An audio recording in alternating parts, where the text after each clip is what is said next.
अस्सलाम वालेकुम नाज़रीन, पाक टीवी 24 के साथ सकलैन अमान आपसे मुखातिब है। नाज़रीन, इस वक्त गुजरावाला में मौजूद हूँ। यहाँ पर लॉन्ग मार्च ने रात यहीं पर स्टे किया था। यहीं से लॉन्ग मार्च मजीद आगे बढ़ेगा। नाज़रीन, इस लॉन्ग मार्च को मुख्तलिफ नाम दिए गए थे। खूनी मार्च का नाम दिया गया था इसे। और PTI के एक रहनुमा फैसल वाडा, उन्होंने कोशिश की थी कि लोग घरों से ना निकलें। खान साहब को इस लॉन्ग मार्च निकालने से भी उन्होंने रोकने की कोशिश की कि उनका कहना था इस लॉन्ग मार्च में लाशें ही लाशें और खून ही खून उन्हें नजर आ रहा है। तो उनके इस मैसेज को बजाय इसके कि लोग घरों से ना निकलते, लोग इस तरह के हमने देखे। यहाँ पर मुनाज़िर इस वक्त मेरे साथ एक भाई भी मौजूद है जिन्होंने बाकायदा सर पर इस वक्त कफन बांधा हुआ है और ऊपर लिखा है जी कि कफन बांध के हम लोग निकले हैं। तो ये मैसेज दे रहे हैं फैसल वाडा को, ये मैसेज दे रहे हैं जो दीगर PDM की लीडरशिप है, उन्हें मैसेज दे रहे हैं कि आप जो मर्जी करना चाहें, आप अपने साजिशों में कामयाब नहीं हो सकते। हम लोग मरने मारने के लिए तैयार हैं। अब मजीद इसी भाई से इनके जज्बात जानेंगे। अस्सलाम वालेकुम। वालेकुम सलाम। क्या हाल है जी? ठीक है, शुक्र अल्हम्दुलिल्लाह। पहले तो मुझे इस लाइन का जरा बताइएगा कि सर पे कफन बांध के निकले हैं और आपने व्हाइट कपड़ा भी पहन रखा है, क्या माजरा है? ये सबसे पहले तो मैं शेर से शुरू करूंगा कि हमें क्या डराएंगे ये जो राना सनाउल्लाह जैसे फितने हैं, हमें क्या डराएंगे ये जो राना सनाउल्लाह जैसे फितने हैं। हम तो पहले ही सर पे कफन बांध के निकले हैं। हम अपने लीडर की आवाज पे लब्बैक कहते हुए सर पे कफन बांध के निकले हैं और खून के आखिरी कतरे तक और आखिरी चलती सांस तक अपने लीडर का साथ देंगे। हमें जितना डराएंगे हम उतना जोर से टकराएंगे। ये हमें डराने की कोशिश करने, हम डरने वाले नहीं हैं, क्योंकि हमें हकीकी आजादी चाहिए। हम जाहिरी तौर पे आजाद हैं, लेकिन हम हकीकी मानों में आजाद नहीं हैं, क्योंकि आज भी हमारे हाथों में हथकड़ियां हैं, पाँव में बेड़ियां हैं, जुबान पे ताले हैं, गले में गुलामी के तौक हैं। अब ये तौक पहने पहने हमारा दम घुटने लगा है। अब हम ये गुलामी की तौक उतार फेंकना चाहते हैं और हमें आजादी चाहिए। क्या ये आजादी है कि हम घर से निकलते हैं और हमें पता नहीं होता कि वापस आएंगे, या किसी नवाबजादे, खानजादे, किसी मखदूमजादे, किसी लगारी मजारी, किसी जरदारी मदारी, किसी भुट्टू वट्टू की गाड़ी हमारा सर कुचल दे और हम पूछ भी ना सके कि वो कौन था। क्या ये आजादी है? हम तो अपना बजट भी खुद पेश नहीं कर सकते, वो भी IMF के कहने पे पेश करते हैं। क्या ये आजादी है? हम अपनी फॉरेन पॉलिसी नहीं बना सकते। क्या ये आजादी है? अगर ये आजादी है तो ऐसी आजादी पे मैं लानत भेजता हूं। ये आजादी नहीं है और ये हम हमारे लीडर का मुकाबला करेंगे। वो तो एक लीडर है और ये गिदड़ है। वो दलेर है, ये बुजदिल है। वो ईमानदार है, ये करप्ट है। वो नस्ली है, ये बेनस्ले हैं और ये उसका मुकाबला करेंगे। इनकी तो अभी से वहां पे कांपे टांग रही हैं और ये कहते हैं कि हमारे लीडर का मुकाबला करेंगे। इनमें अखलाकी जुर्रत ही नहीं है, क्योंकि जो बंदा करप्ट होता है उसकी अखलाकी अक़दार खत्म हो जाती है, वो बुज़दिल हो जाता है।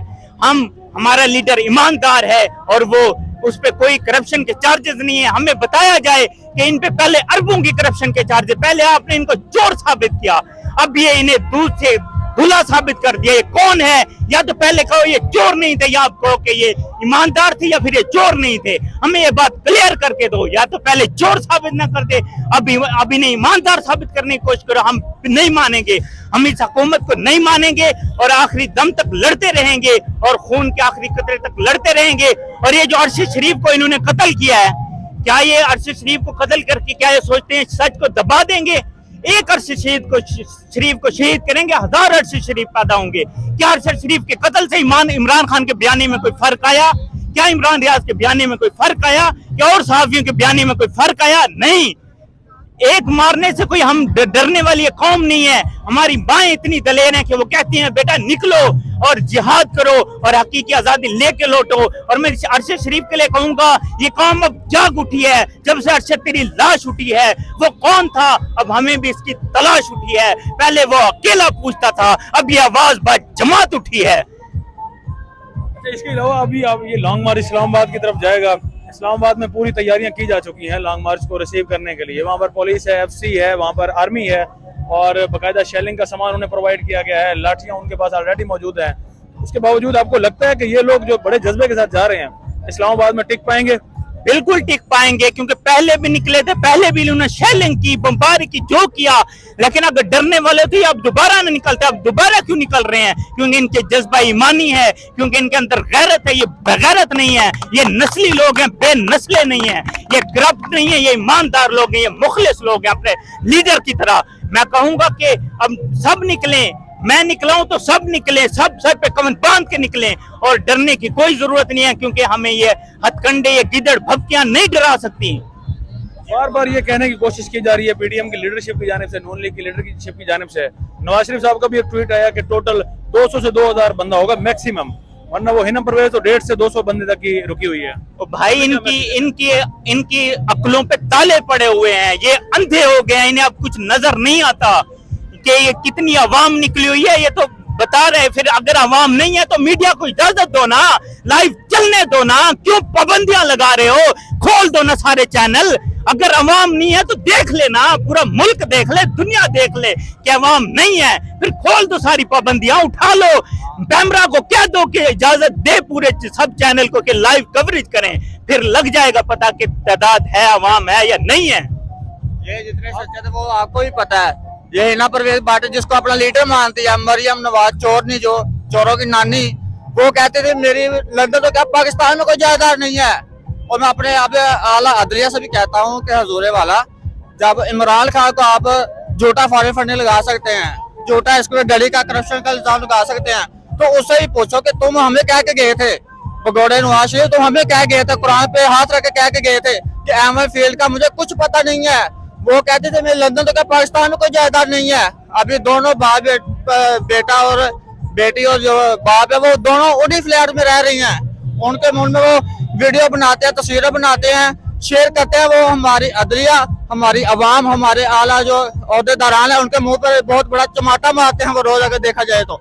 आप इनकी बात करते हैं, डर हमें नहीं है, डर उनको है जिन्होंने अपने आप को एक कंटेनर लगा कर कंटेनर के कब्रिस्तान में दफन किया हुआ है। 3-4 महीने से आप देख रहे हैं।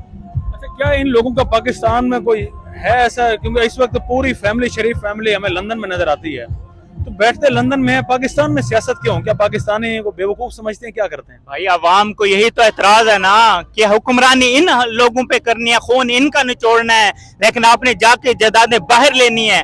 फिर कहते हैं कि इमरान खान का करप्ट है। इमरान खान की कौन सी जायदाद है जो बाहर पड़ी है? हमें बताओ ना, हमें साबित करके दो ना कि वो करप्ट है। ये सिर्फ एक छोटा सा तोशा खाने का वो निकाल के ये साबित करें कि वो करप्ट है। और भाई 16 करोड़ के तो उनके वॉशरूम बन जाते हैं, और वो 16 करोड़ की कहने करप्शन किया इन्होंने। और भाई अगर उसने करप्शन करनी होती, 4 साल उसके हाथ में हुकूमत थी, वो अरबों करप्शन कर लेता अगर करप्शन करनी होती। लेकिन 16 करोड़ सिर्फ इसलिए इलेक्शन कमीशन को मिला के जैसे हम गंदे हैं इन्हें भी गंदा कर दे, हमारे अपने साथ मिला ले, अपने जैसा कर दे। लेकिन अवाम जानती है कि ये करप्ट नहीं है और ये सच्चा लीडर है और ये गैरतमंद लीडर है, और हमें आजादी चाहिए और लेके रहेंगे। ये इस वक्त आज़ादी का मुतालबा कर रहे हैं, और जिस तरीके से आपको मैंने दिखाया कि सर पर कफन भी उन्होंने बांध रखे हैं और लिखा भी हुआ है कि हम कफन बांध कर निकले हैं, जो यानी एक वाज़े मैसेज है पीडीएम को, जो इस वक्त इस्लामाबाद को जिन्होंने रेड जोन बनाया हुआ है, उन्हें वाज़े मैसेज है कि हम लोग आ रहे हैं, आप लोगों ने तैयारी करनी है, जो भी करनी है, हम लोग तो सर पे कफन बांध के निकले हैं, अगर रोक सकते हैं तो आप हमें रोक लें। इसी के साथ ही अपने मेजबान सकलैन अम्माना को इजाजत दें। अल्लाह हाफिज।